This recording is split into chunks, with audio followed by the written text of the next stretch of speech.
Hello, everyone. So, welcome to our first interview section.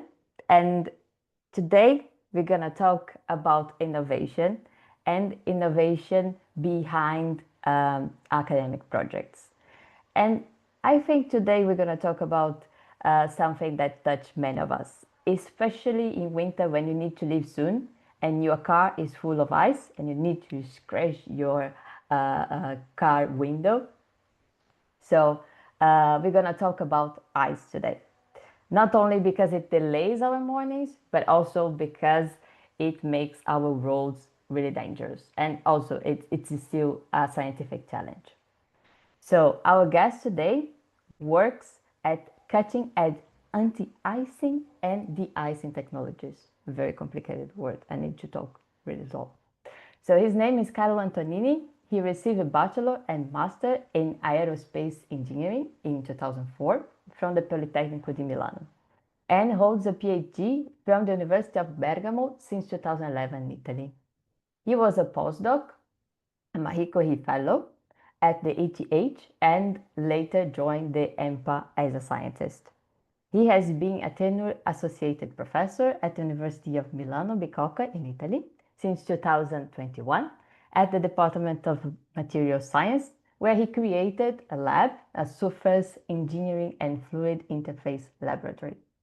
He's currently spending his sabbatical in Toronto. There is no better place to study ice than in Toronto, at the York University, and University of Toronto. From 2021 to 2025, he has coordinated MSCA AITN project. So welcome, Carlo. So my first question, and perhaps you have answered many times, can you please explain a bit about your project? Sure. Thank you very much, Anna, for inviting. There's no better day than a sunny day. I hope you can see from the background here. We're finally coming into summer after a long winter. So we're trying to forget, the winter time, but actually that's can be a problem, especially here in Canada, where I'm talking now from, because ice formation can be quite critical in the operation, whether it's cold climates, so on Earth, or you can imagine whatever is operating at low temperature, so like flying aircraft. So what we're trying to do with our research is trying to develop new technologies which are based on materials and coatings, with the idea of contrasting ice formation and accretion. So in general, developing materials with low adhesion. So surfaces that can remain ideally clean from anything, whether it's dirt, contamination, or to something specific, like in this case, ice. So generally speaking, this is a nice area which is normally falls under the name of functional materials, to differentiate it from structural materials. So materials that have a specific function. And I think one of the cool thing about this area is that it's a very nice overlapping and mixing between material science, chemistry, physics, engineering, which is what makes it particularly interesting. Cool. You said a lot of words. I think I got very lost in so many different words. It's not really my field. I don't know if you know, but I am in the life science, but it's quite complicated to understand.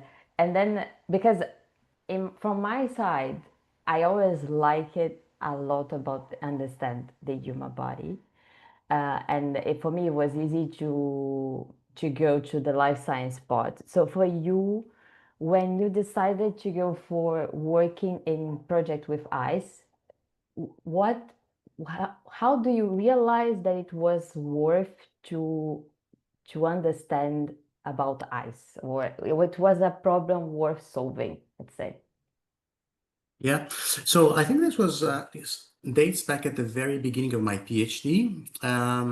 So I had a degree in aerospace and then aeronautical engineering.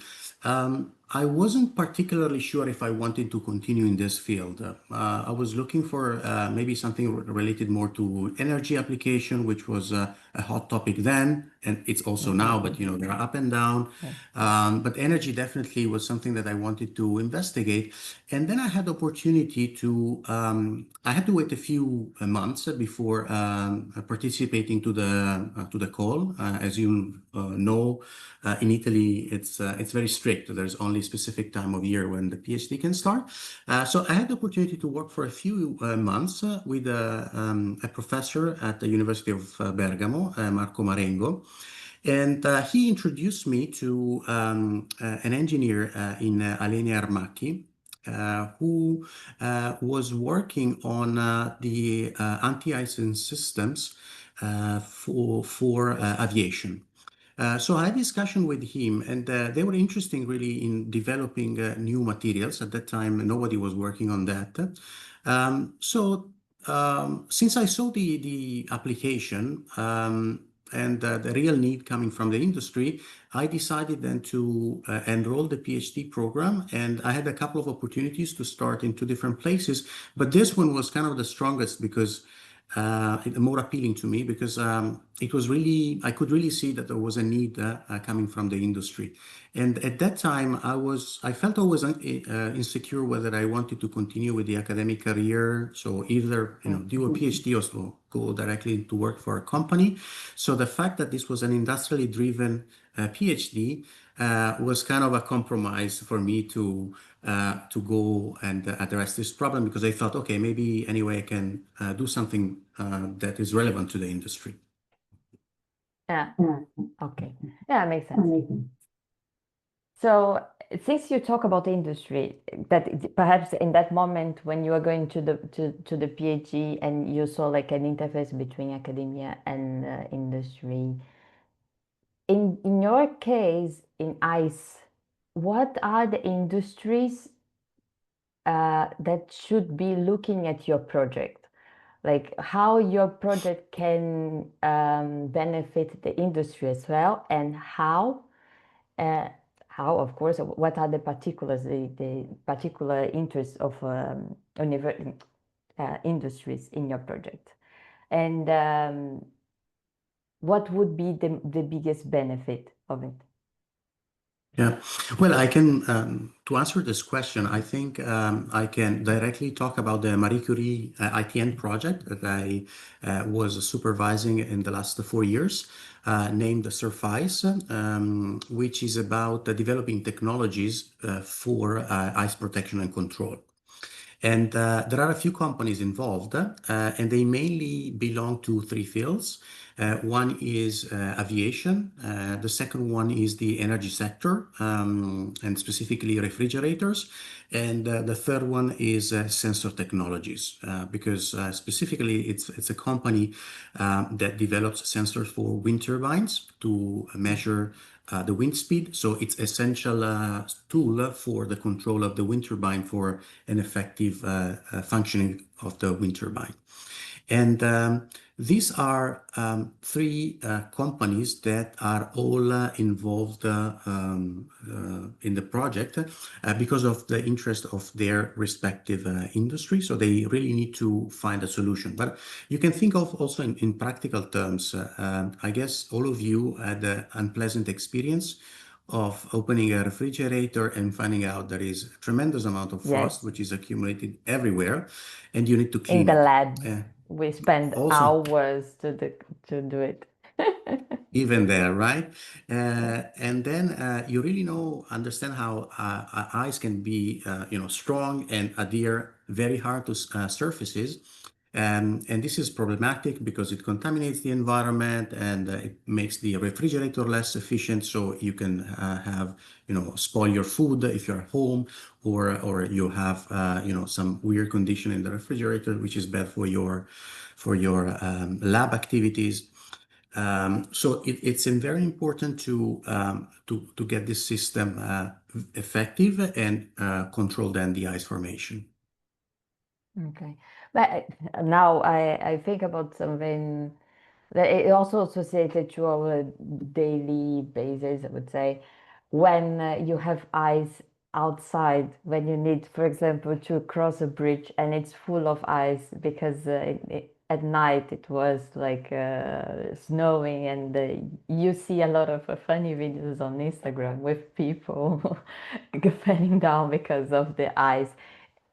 Can your technology also help us to be safe in the streets? Yeah, well, I can say two things. So one would be if we develop a kind of a cheap material that can also go on roads, which and it's durable enough, then this is an option. I can tell you that I have recently found out colleagues, and one of them is actually a PhD student and supervisor. They're working here at the York University, where I'm spending my sabbatical, who are working on the opposite problem of having a high adhesion on ice, actually. And they're trying to develop this type of materials to make sure that you guarantee high friction as you're moving. Because, of course, our motion relies on the fact that there is a good friction between the sole of our shoes and the ground so that we can apply a force and move forward. But this mechanism fails if we are on ice, especially the so-called glaze ice, the one that is quite transparent. And I Mm-hmm. think in English they call it also black ice. Despite being transparent, Mm-hmm. and it's also hard to see, and this is what creates potentially risk. And indeed, with the extreme weather condition, which might happen with cold climates and an aging population, so with the risk of falling and then um, paying the price and the consequences of breaking something while falling. Apart from the the fun fact of seeing, recording That is this great. videos on Instagram, but there is a downside, of this, which is you can really hurt yourself. And then this is actually another field which is looking at the opposite problem. So how you can promote a good adhesion in terms of friction to the substrate. Okay. Okay, good. Okay, so our last question, just to summarize everything, if you need to explain your project in some words that anyone, even outside of science, could understand your project about ice, what would you say? Okay, so maybe I'll go for a provocative sentence and quote from Wolfgang Pauli, who is a Nobel laureate and I think physicist. He said, "God made the bulk, and surfaces were invented by the devil." Meaning that everything that we do, even if we don't realize, is go through some processes happening at surfaces and interfaces. So it's always an interaction between things, right? And you're in life sciences and looking at even living objects, like a small one, like a cell. It has to interact with an environment, and most of this happens to the membranes, right? Mhm. And then if we think at ourselves, we are self-conscious of what we are, but we have a lot to do and exchange with the environment, whether it's because we breathe or we sweat or we walk, as I said before, and there's friction. And there is a various complexity of phenomena. So to go to the simple sentence, then I would say that as a scientist, I try to understand what happens on surfaces and at interfaces. And as an engineer, I try to control it. Great, well, very good. Super creative. I wouldn't think about separate two perspectives. I think it becomes easy for people to understand. Yeah, Okay. I think we have this, uh, all of us, we have all our identities and multiple identities. This was Yeah, that's particularly true. strong in science, I think. And also we redefine it. So that's also part of the career adventure, I think. Yeah. Good.